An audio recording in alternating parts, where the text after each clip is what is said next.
Hello, I'm James Milan, and welcome to Arlington Public News presentation of this debate on ballot question number 1. I'm going to go over the format for the debate first, and then give a brief summary of the ballot question, and then I will introduce our debaters, and we will be off and running. So this debate is a up to 1 hour recorded live to tape event, and that means that there will be no edits once we begin. There was no pre-screening of the questions that I will be presenting. We will begin with an opening statement from each of our guests, and that will be 1 minute long. Then I will ask a series of 6 questions in round-robin fashion to our 2 guests. I will draw those questions from this bowl at random. And then our 2 guests will have an opportunity to ask each other 2 questions each. In each case, the answer to the question will be 2 minutes long, and the rebuttal opportunity will be up to 1 minute. Each opening and closing statement will be 1 minute long. Obviously, at the conclusion of the entire round of questions, we will have a closing statement from each of our 2 guests. Again, this is about ballot question number 1, and to give you a summary, the proposed law would eliminate the requirement that the state's gasoline tax, which was 24 cents per gallon as of September of 2013, number 1, be adjusted every year by the percentage change in the consumer price index over the preceding year, but 2, not be adjusted below 21.5 cents per gallon. A yes vote on this ballot question would eliminate the requirement that the state's gas tax be adjusted annually based on the consumer price index. And a no vote would make no change in the laws regarding the gas tax. Joining us today to argue as a proponent of the law, to argue for the yes side, is Steve Aylward. And on the opposition is George Bachrach. Welcome, gentlemen. Thank you, Jim. Thank you. And I want to get right to things, and that means that, Mr. Aylward, you have an opportunity to make a 1 minute opening statement. Thank you, James. And thank you to Arlington Community Media for putting on this forum. Very much appreciated. Our position as the committee to tank the automatic gasoline tax increases is to ask people to vote yes on question 1. Voting yes on question 1 would repeal the existing law that links the price of the gasoline tax to inflation. We have several reasons for that. Most important is we think that automatic tax increases are just bad. If legislators want to vote for tax increases based upon economic conditions, they should take the vote then and there, not strap future generations with a vote taken today. There is much waste in government. We think that that has to be cleaned up beforehand. And we also know that the legislature and the government, the state government, has a surplus that they have to deal with. So before we do anything in terms of raising taxes, especially linking it to inflation, we think that all those things should be looked at before we come to the taxpayer looking for more money. Thanks very much. Mr. Bachrach. Thank you, James, and thank you to Arlington Community News. I think this is a fairly simple question, which is what are we going to do about our crumbling roads and bridges? Government has an obligation to deal with infrastructure. Most governments don't like to deal with infrastructure. Politicians would much rather build new, shiny projects, and they neglect infrastructure. And that's why 53% of our bridges now are, in terms of engineering, structurally unsound or obsolete. It's why 1/3 of the fatalities on the roadways of the Commonwealth are caused by unsafe roads. We need to address this in a thoughtful manner, and that's why the legislature approved this measure. Unlike my friend Steve, who says this is taxation without representation, this is precisely what it was. This was a state legislature and a government casting a difficult vote to raise the money to repair the roads and make them safe. Okay, Steve's problem is he doesn't like the way the vote came out. Cut you off there. We're going to move right into the questions, though, and you'll have more opportunities to elaborate on your views. So the first question will go to you, Mr. Bachrach, and it is, that proponents of question 1, or the yes vote, contend that the state has a spending issue, not a revenue issue. How do you respond to that, and why? Well, I share the view that Steve has, which is government ought to do a better job to tighten its belt. And over the last several years, particularly during the last recession, it did that. Many reforms were passed in terms of pensions and operating conditions for employees. There were many layoffs of state employees during that period of time. But the roads and bridges are paid for by a singular tax, the gas tax. And that has not been adjusted in over 20 years. $1 20 years ago bought a lot less than it does today. And that's why it needs to keep pace with inflation. And that's what we're talking about, and that's why we ask people to vote no on question 1, because it eliminates the capacity of this revenue source simply to keep pace with inflation. Thanks very much. Mr. Aylward, a rebuttal? When you want to do a project around the house as a homeowner and a taxpayer, let's say you want to renovate your bathroom. Well, the first thing you do is you look at your budget. You look at how much you have in savings. The second thing you might do is you look at where can I eliminate waste. But you don't look at going out and getting another job and bringing in more revenue. You work with what you have. And that's what the state government has to do. Now, we talk about waste in government. There is so much waste in this government. For instance, the biggest one, and I'll put this as my first example, is the state has actually lost $25 million in the MBTA pension fund. They don't know where it is.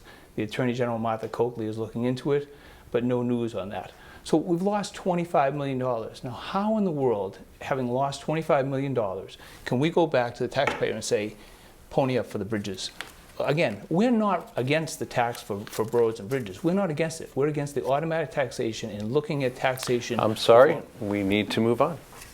But the next question is coming your way right now, Mr. Aylward. And opponents of question 1 contend that unlinking the gas tax to inflation will compromise safety by not providing the required funds for continuing road work and upkeep of essential infrastructure. What is your response to that? And our argument is relatively simple. We've never come out and said that we are against road and bridge repair. We haven't come out and said we're against taxes for it. In fact, we did not try to repeal the 3-cent increase in the transportation finance bill to the gas tax. It went up from 24 to 26.5. We didn't try to repeal that because we know that there is an issue. But again, our issue is the method of doing it. When we tell our children to go out and earn some money, if they come back and say, well, I got a job breaking thumbs for a bookie, well, that's not exactly what we want. Yeah, you're making money. Well, it's the same with taxation. If you want to raise the taxes, then do it the right way. Take the vote. But don't increase it every year based upon inflation, because now inflation is 2 and 3%, James. We know that. But there was a time, George probably a little younger than me, doesn't remember, but there was a time when inflation was 14, 15, 16%. And it's like compound interest. If you have to increase the gas tax 15% because inflation is 15%, and then the next year is 10%, well, it's 10% on what was plus the 15. So it goes up and up and up exponentially. Again, we don't think it's a good idea. Economic conditions change year after year, time after time. Sometimes there's more of a need, sometimes there's less of a need. Sometimes there's bigger surplus, sometimes there's less of a surplus. But you should take the vote then and there at that particular point in time. Legislators don't have much to do, and they don't cover themselves in glory on Beacon Hill. So what they should do is take the time to do their job right, assess the economic conditions, assess the need, assess the projects, and take the vote based on that, and make the case to the taxpayer. Thanks. A 1-minute rebuttal, Mr. Becker. Well, I think Steve would like us to think that legislators love to raise taxes. If you take a common sense look at that, nobody in their right mind likes to raise taxes. And for that reason, the gas tax has not been raised in 22 years. It's not like this is something that happens every day. It's quite rare, in fact. And they did that because there's a true public safety issue right now with 53% of our bridges structurally unsound. We're the second worst in the nation. 10 of the worst bridges carry 1 million people a day. This is a public safety issue. And this is not an issue that's being carried on by progressive Democrats or others in fringe groups that Steve usually aligns himself with, the business community. wants you to vote no on question 1. The Greater Boston Chamber of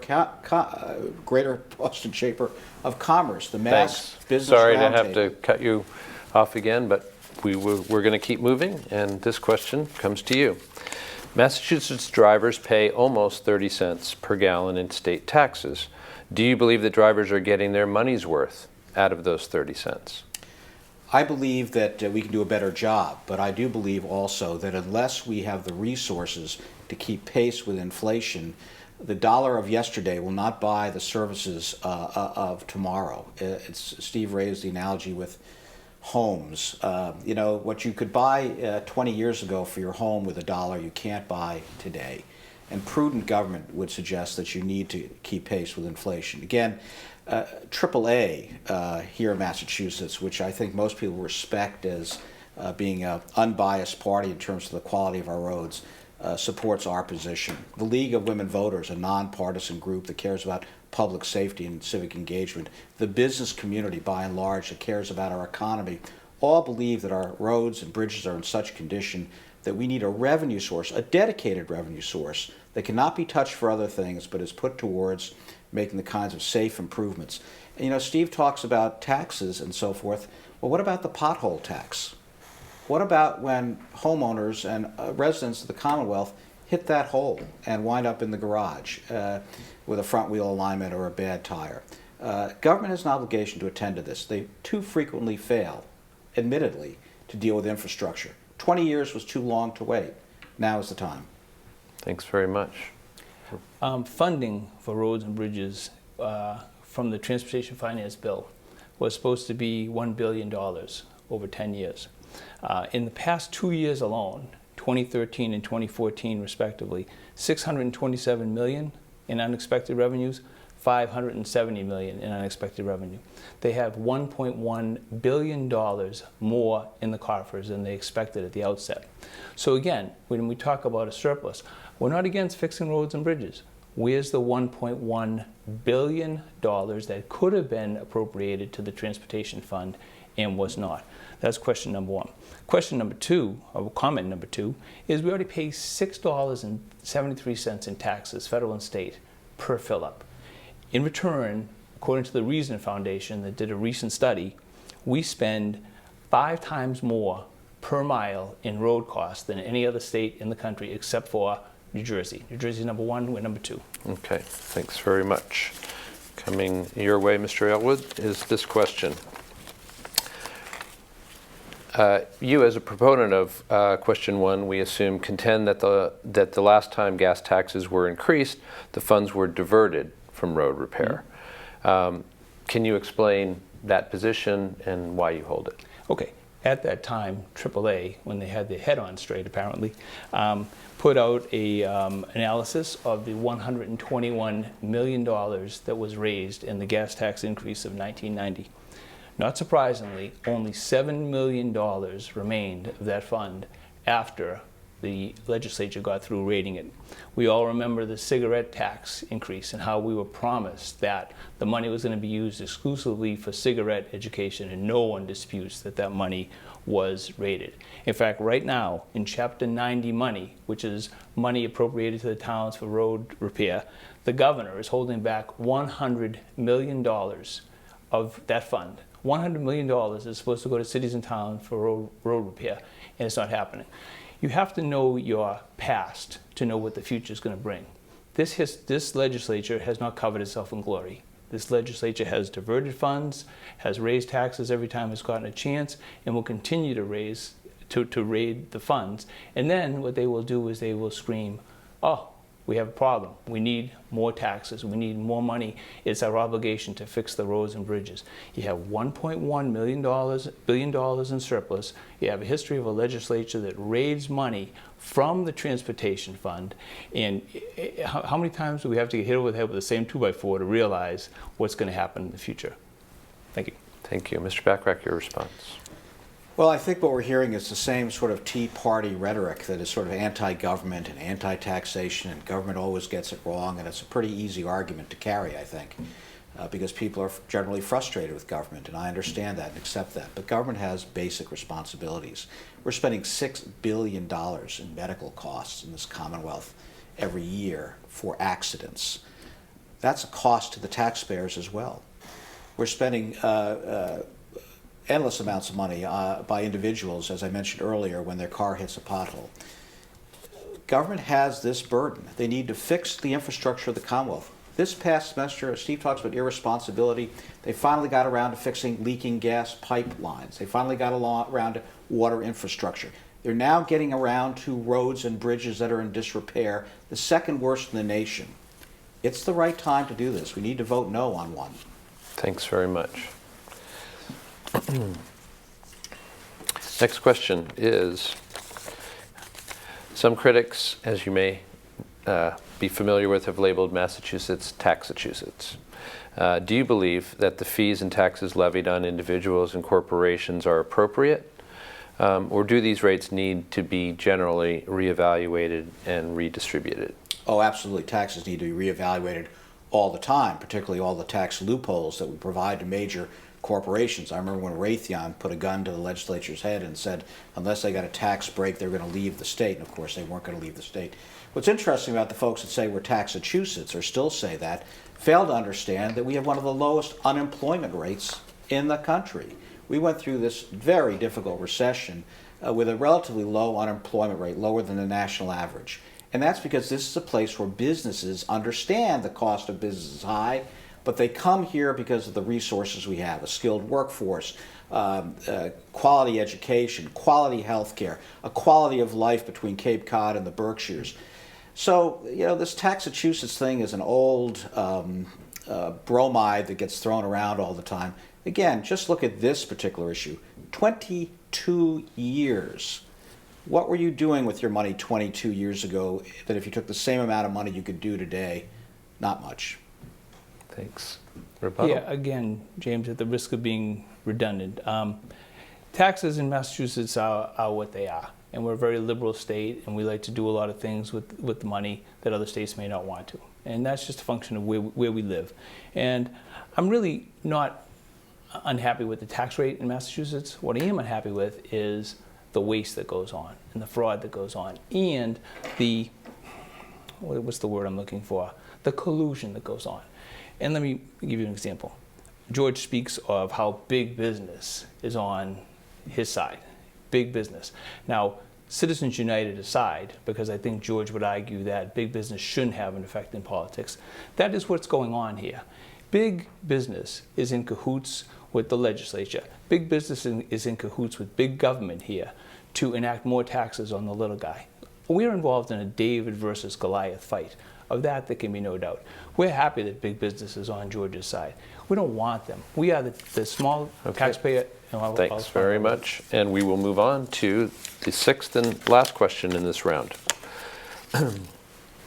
Proponents, proponents of a yes vote, such as yourself, contend that funds for road repair and transportation infrastructure should be voted by the state legislature instead of being raised annually without a vote, as you have already mentioned. Can you be more, both elaborate a bit and be quite specific about why that is and what it is you are hoping to change? Sure. And again, I'll be a little redundant here, but I think that economic conditions change all the time. Do we really want to be raising the gas tax 15% in a time when inflation is 15%? Do we really want to be raising the gas tax when all of the roads and bridges are repaired? Or do we want to not be raising it a little when we need a lot? Economic conditions and the way that things are, what we have for a surplus, determine what the tax increase, if anything, should be. So by making a tax increase today based upon projections in 10 years seems not prudent, I guess, is what I would say to that. Just back to this study, though, from the Reason Foundation, I want to make one more point, if I could, with the time I have remaining, is that the national average for administrative costs on road repairs throughout the country is $10,000 per mile.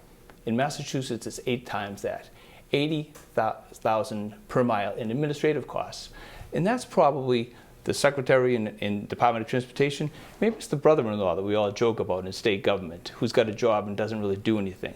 We have to bring down those costs in line with the national average before we can ask the taxpayer for more of his money. Thank you. Mr. Bachrach.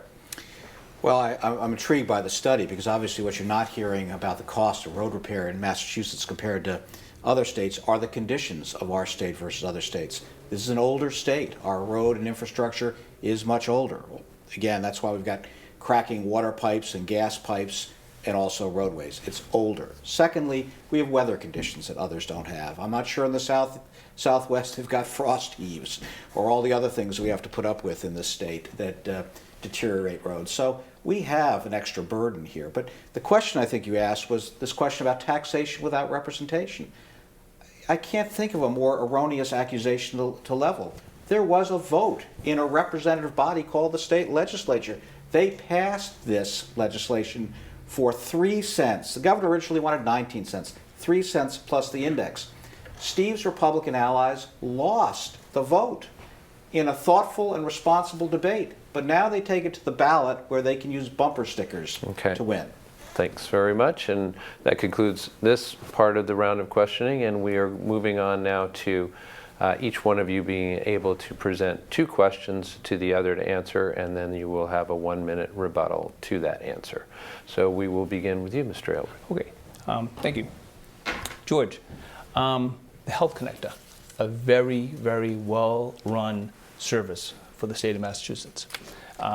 We did not ask for a waiver for the Affordable Health Care Act, as you know. And as a result, we lost $1.2 billion because we have to now subsidize those plans.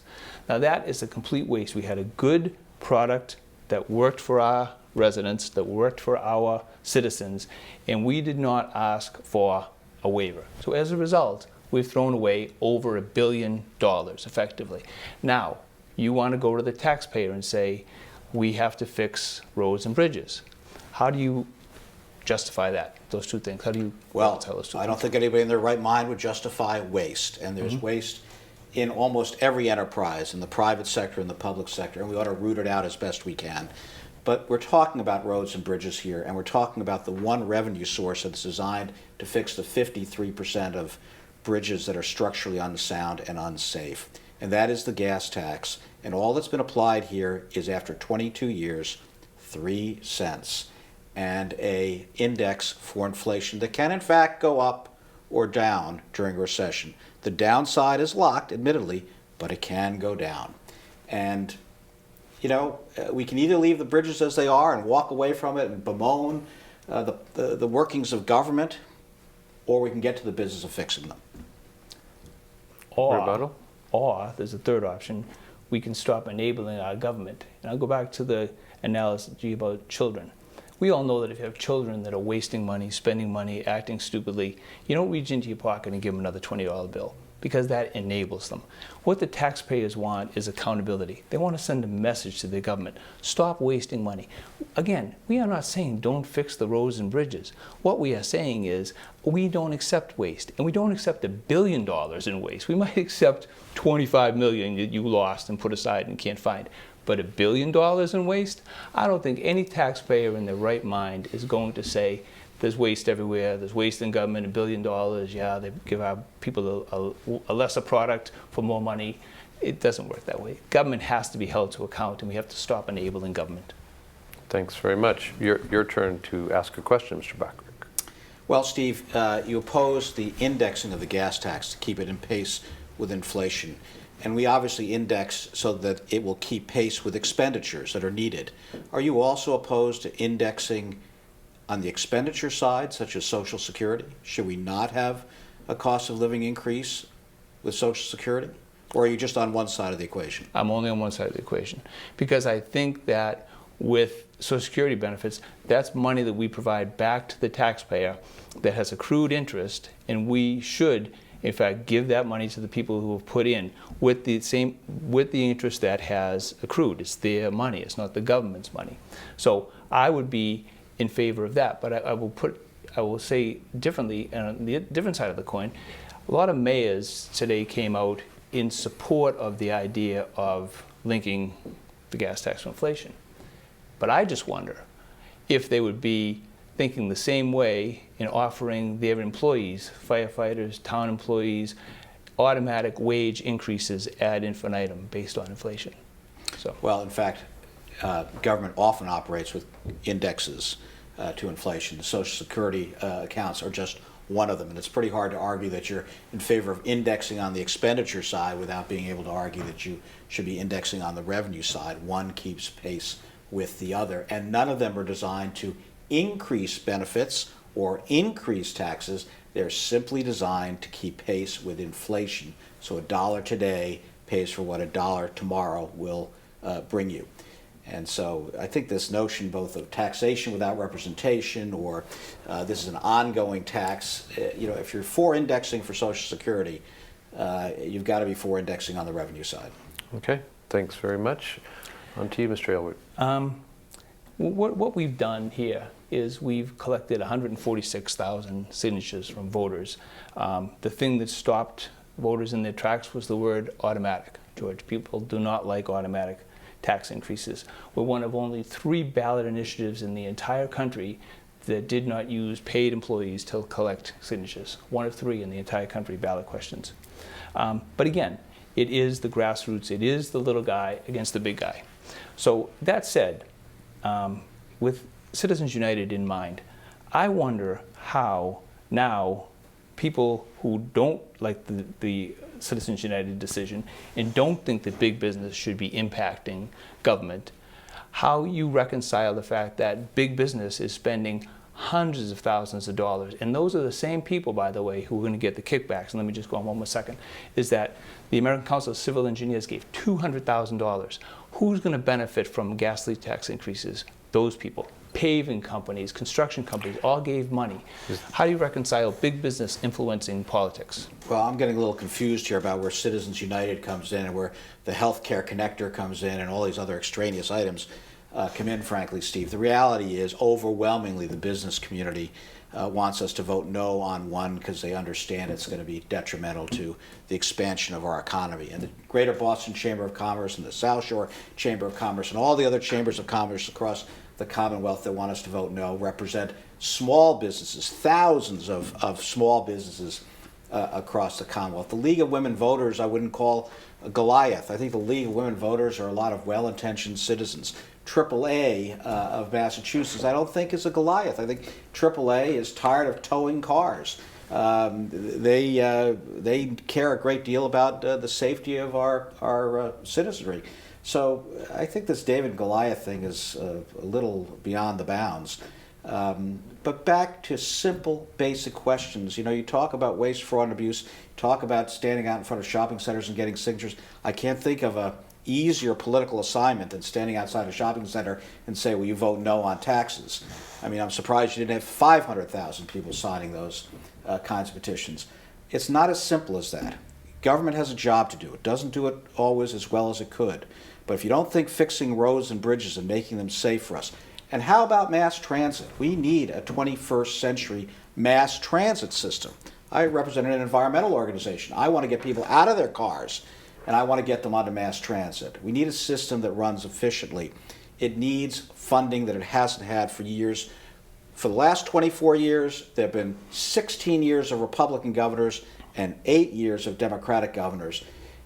I would argue that government has run pretty well under Republican governors and Democratic governors, but we still can't keep pace with inflation.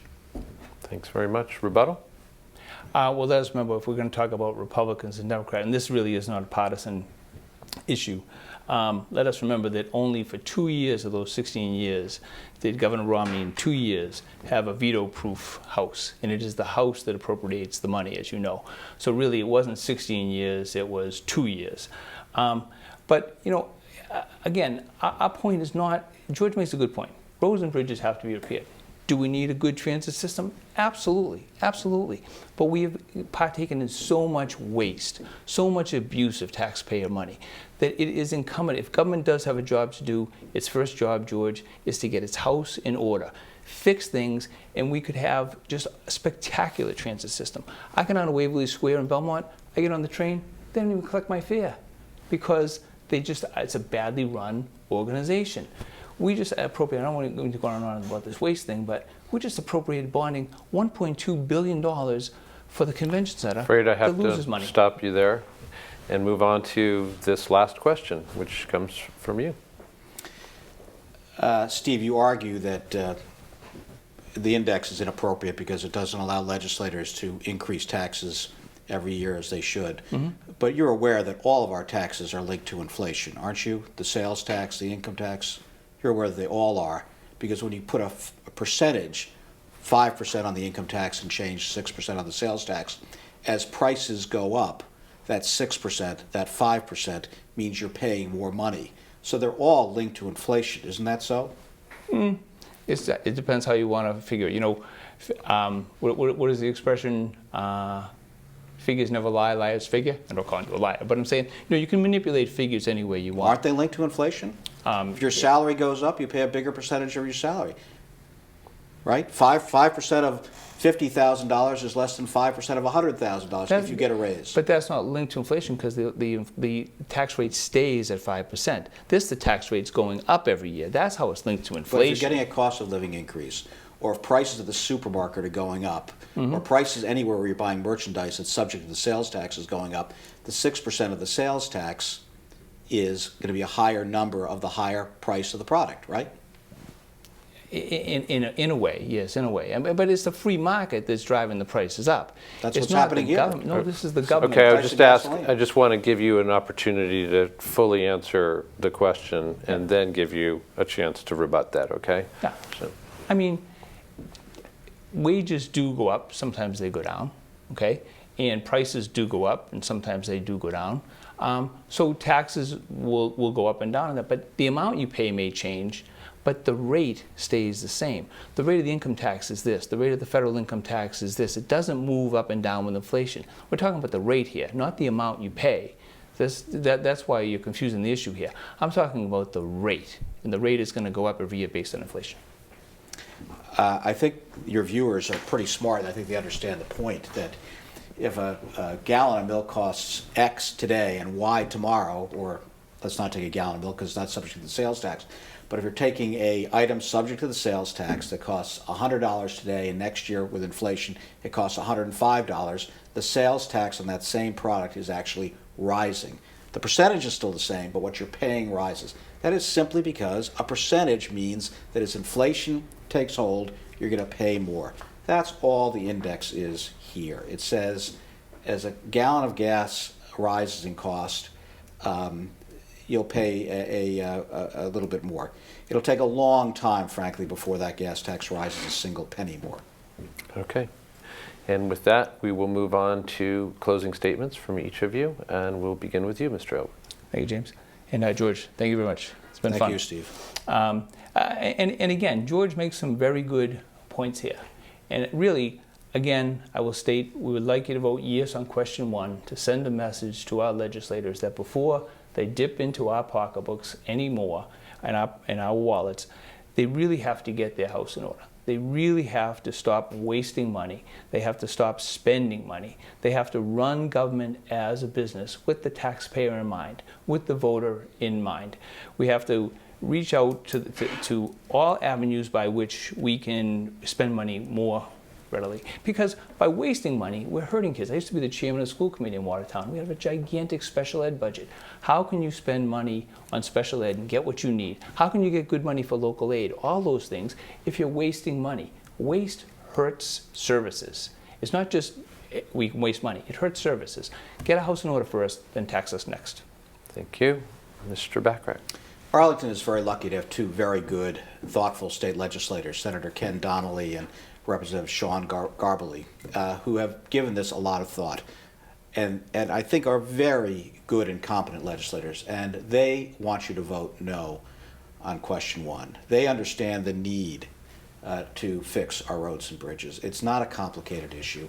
You can't fix it without the revenue to support the payment. None of us can with our own homes either. When we fix the roof, we need to find the funds. So I would urge your listeners here in Arlington to vote no on question 1. But I'd like to take the last few seconds because there's another ballot question called question 2 on expanding the bottle bill, and I would urge to end on a positive note for your listeners and viewers to vote yes on question 2. Expand the bottle bill. Don't listen to Coca-Cola. Don't listen to Coca-Cola. This is the right thing to do to get water bottles and juice drinks out of the parks. All right. Well, thank you for that. And we do want to thank both of our guests today, Steve Aylward and George Bachrach, for coming in to debate ballot question number 1. We hope that you have found something of interest and useful information coming out of this. And we urge you to make your voice heard on November 4th by going in to vote on this ballot question and the rest of the questions and candidates on the ballot. For Arlington Public News, this is James Milan. Thanks for joining us.